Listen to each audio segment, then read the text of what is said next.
Good day everyone. I'm BS Criminology student Brian Camayo. We will discuss about the Malaysia police system.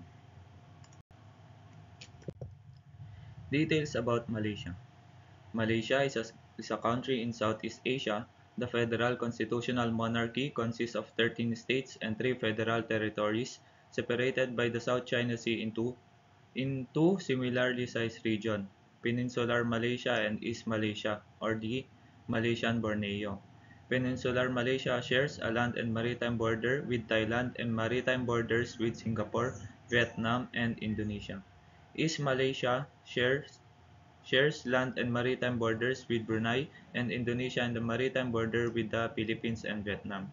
Kuala Lumpur is the national capital and largest city, while Putrajaya is the seat of federal government. With a population of over 30 million, Malaysia is the world's 44th most populous country. The southernmost point continental, ano ba tanggalin tong uling na to? Continental, Eurasia, Tanjung Piai is in Malaysia.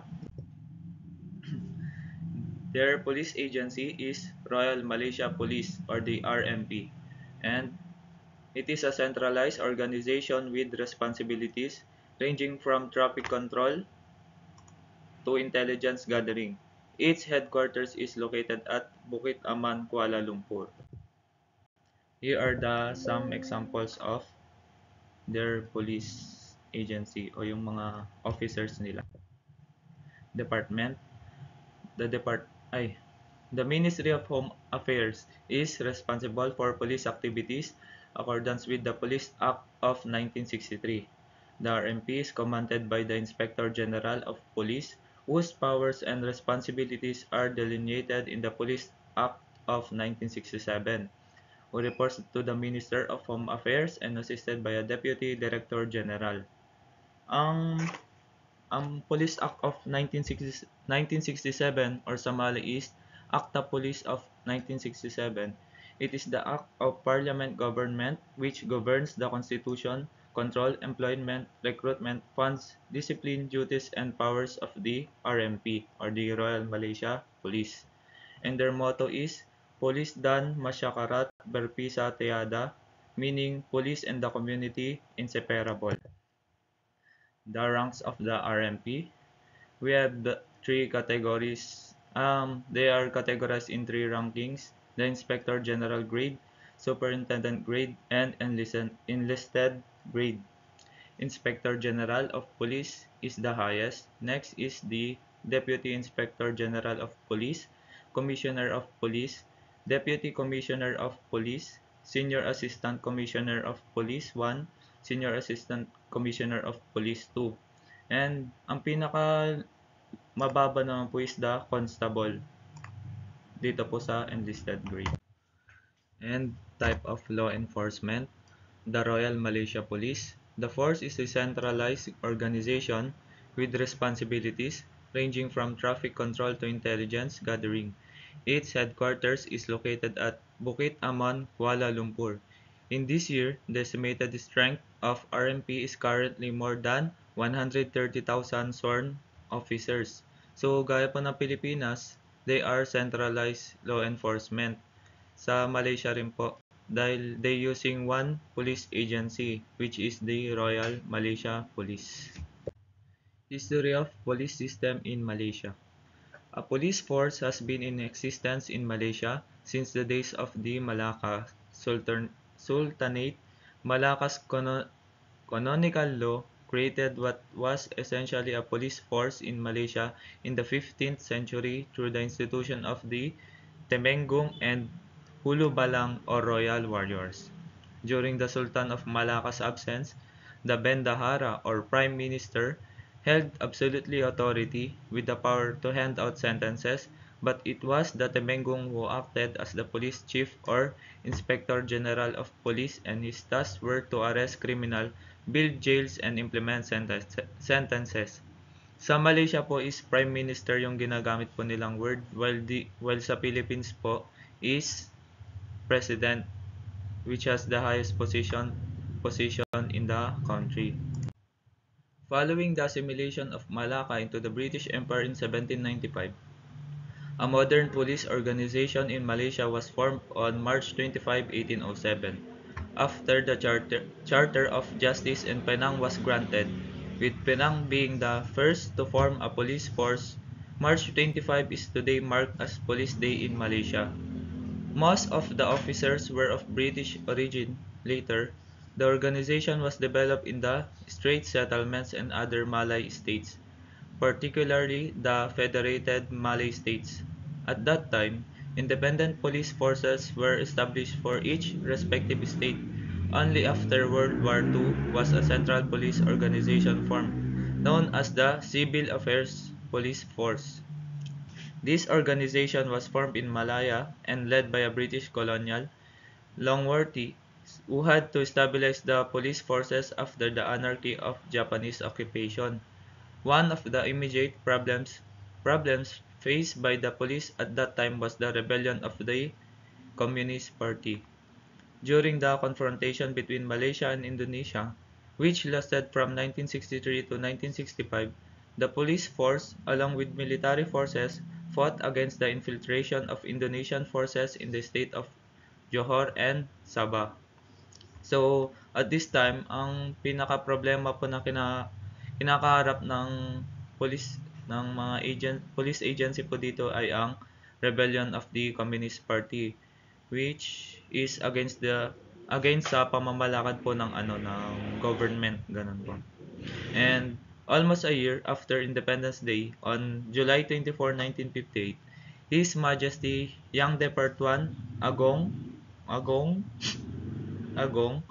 Tuanku Abdul Rahman Ibni Amalrum Tuanku Muhammad bestowed the title Royal to the Federation of Malaya Police Force.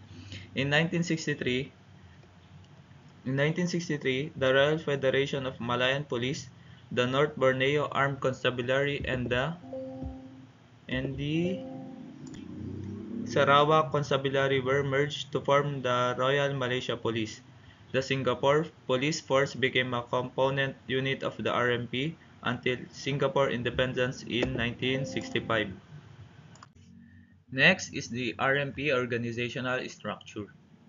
RMP is distributed into over 1,000 police stations, with several stations making up a police district.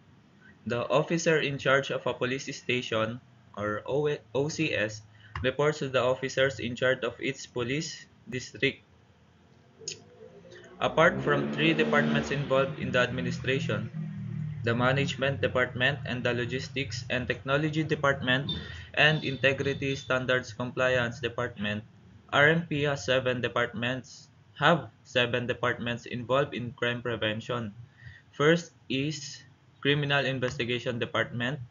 Second, Narcotics Criminal Investigation Department. Third, Internal Security and Public Order Department. Fourth, Special Branch. Next is Crime Prevention and Community Safety Department, Commercial Crime Investigation Department, and last is Traffic Enforcement and Investigation Department. All departments are led by directors with the rank of Commissioner of Police, Army equivalent rank of 3 stars General or Lieutenant General. So, ang recruitment naman po sa kanilang police agency, pag sa lowest entry level po, or police constable, kung sa Pilipinas po is meron tayong patrolman or patrolwoman, which is the lowest rank in a police organization. Dito naman po sa Malaysia is police constable.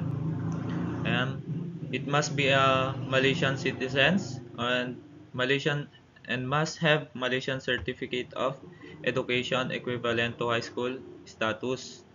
Sa probationary inspectors naman po, having diploma, high school and educational certificate, and Malaysian citizens with having good physical condition. Halos lahat po dito is kailangan po na having good physical condition. And sa highest entry level naman po, or assistant superintendent, having a bachelor's degree and Malaysian citizens rin po. So, ang recruitment po nila is age between 21 to 50 years old. Kaya nga po nang sinabi ko, must have a good physical condition.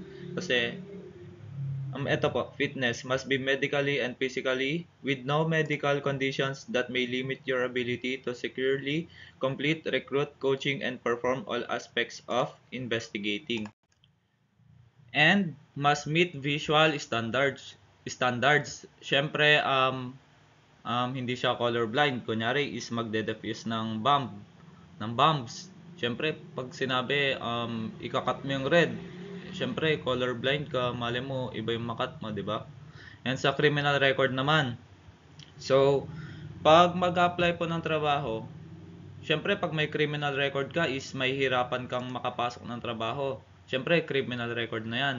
So, sa requirements naman ng RMP is having no criminal convictions that a pardon has not been granted, no criminal charges unfinished before the courts, no criminal activity at intervals of a minimum of 3 years preceding application or with illicit drugs. So, ang selected candidates naman, the selected candidates are needed to required course for an amount of 3 to 12 months. This includes variety of coaching sessions and education together with the following. So yung mga napili ay required na mag-take ng course na mga ganito, katulad ng study of law, police science. Syempre dapat they know how to march and to handle weapons. At pinaka-importante is physical exercise, lalo na kung sa labanan dapat malakas yung pangangatawan mo. Sa marching, pag hindi ka marunong mag-march, mapapaya yung kapulisan kung saan ka naka-assign. Syempre, kunyari ang PNP is may hindi marunong magmarcha doon na pulis, syempre mapapaya yung istasyon dahil lamang sa'yo. Next is sa weapons. Kunyari is may nang hostage at desidido ng barilin yung hinostage niya. Siyempre, ikaw dapat you know how to handle weapons. And kung babarilin niya na, siyempre kailangan mo na rin paputukan yung suspect. Paano pag hindi ka marunong humandle ng baril? Di, boom, sapul pati yung na-hostage niya. Kasalanan mo pa. Diba? Next naman po is firearms. So, the RMP using M4 carbine replacing M16 rifles, the future standard issue rifle supplied by local company, SME or Ordnance. Royal Malaysia Police has been acquired with new submachine gun next generation from CZ Company from CZEC Republic. The new CZ Scorpion Evo 3 A1 9mm caliber is the latest generation Scorpion submachine gun as part new market from Eastern Europe, and it will replace the existing MP5. So here are the examples of some firearms na ginagamit po ng RMP. Kung makikita nyo po dito, napakaangas. Ow! At dito po is siguro po ito yung old na pistols na ginagamit nila and rifles, shotguns.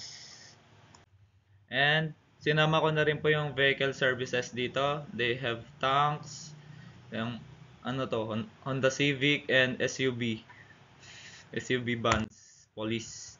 At kung makikita nyo po, itong nasa left side po is yung old na design ng car nila, yung police vehicle nila. And ito na pa yung latest, itong Honda Civic na to. Para siguro dahil in-upgrade nila, syempre habang nag-upgrade yung isang bansa, mas tumataas yung tag dito, crime rate yung crime rate. Syempre, pag sa habulan, kung ito yung sasakyan mo mabagal, hindi ka makakahabol, pero pag ito mabilis, baka kaya mo tumakbo ng 200,000 km per hour. Next is their uniforms. Prior to 1994, police officer was worn light blue uniform and worn along khaki brown pants. On 17 January 1994, the new police uniform was introduced. Dark navy blue long or short sleeve shirt are worn along with dark navy blue cargo pants. A personal name tag is worn on the right side together with the police shield it, it above it, while the word police or police in Malay is emblazoned in the other side. A police service number is under the name tag and a rank insignia on the right arm. Traffic officers wears white helmet or dark navy blue cap while on duty. A white long sleeve shirt was a reflective yellow vest, black riding pants with a yellow stripe and riding boots. Their equipment is the same as the constables except that they have a whistle in their left pocket. So, ito po yung some features po. Ito yung traffic enforcer po. Traffic. Ito naman po yung sa male ng mga Royal Malaysia Police and sa female po. Kung makikita nyo po. And ito po yung old uniforms po nila. Yung sinabi na khaki browns, light blue na uniform. And ito naman po yung latest po. Yan. And ranks and insignia. Royal Malaysia Police ranks and insignia. Ito po is Inspector General of Police. Next is Deputy Inspector General of Police, Commissioner of Police. Meron po dito tayo na ito po is the Corporal, Lance Corporal and Constable. Ito po is Sergeant Major, Sergeant Major. Sergeant Major. Ito po. Yung pinakita ko rin po sa slides po kanina. And their best practices. According to Section 20, Police Act 1967 stipulates that the duties of the Royal Malaysia Police personnel are as follows. First is apprehending all persons whom is by law authorized to apprehend. Next is processing security intelligence, conducting prosecutions, giving assistance in the carrying out of any law relating to revenue, excise, sanitation, quarantine, immigration, and registration. Giving assistance in the preservation of order in the ports, harbors, and airports of Malaysia, and in enforcing maritime and port regulation, executing summonses, subpoenas, warrants, commitments, and other process lawfully issued by any competent authority. Next is exhibiting information, protecting unclaimed and lost property and finding the owners, seizing stray animals and placing them in a public pound, giving assistance in the protection of life and property, protecting public property from loss or injury, attending the criminal courts, and, if especially ordered, the civil courts, and keeping order, and escorting and guarding prisoners and other persons in the custody of police. So, dito naman po sa logo nila is kung makikita nyo po yung meron ditong moon and star. And the moon and star symbolizes Islam as the official religion of Malaysia.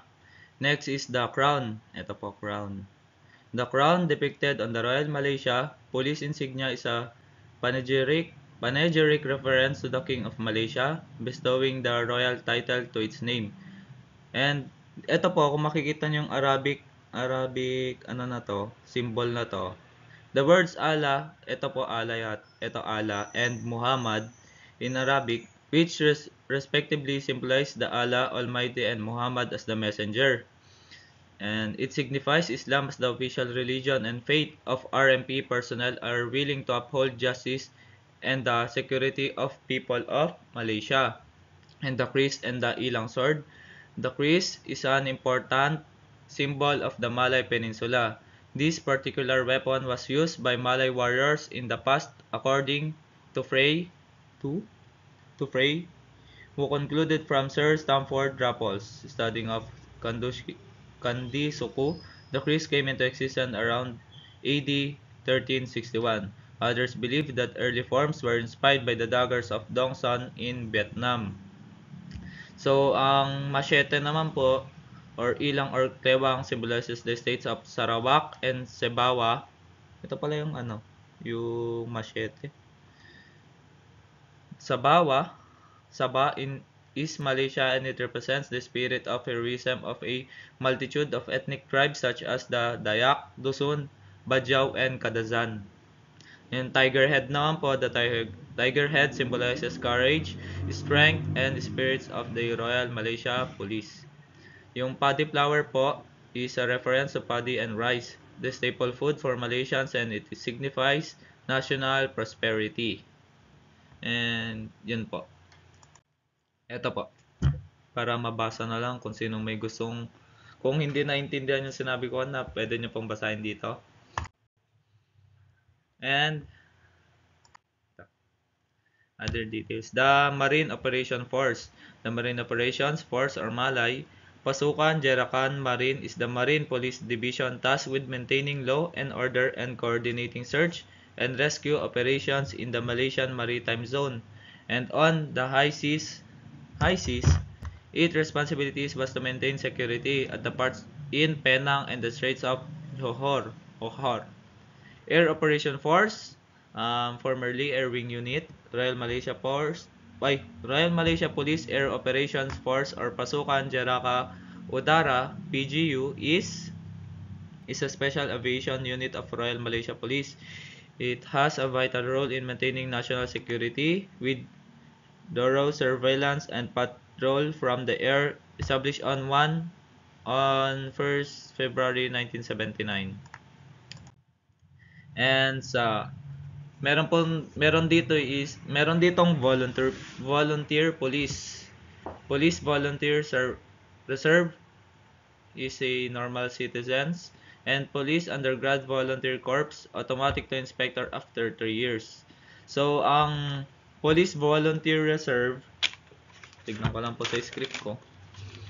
Ang Police Volunteer Reserve is a national normal citizens go volunteer to help maintain peace and security for their respective formation. Yung Police Undergrad Volunteer Corps naman, they are undergoing periodic training times 2 times in 3 years in their respective university and will be commissioned as Police Volunteer Rescue Corps in Malaysia. Ang Rela Corps naman is a paramilitary civil volunteer corps formed by the Malaysian government. Their main duty is to check the traveling documents and immigration permits of foreigners in Malaysian cities, including tourists, visitors, and migrants to reduce the increasing rate of illegal immigrants in Malaysia. Ang Rela Corps naman, this was created in 1972. So its members are Malaysian citizens who volunteer to serve, and they have the power to carry firearms and arrest individuals to enter premises without permit.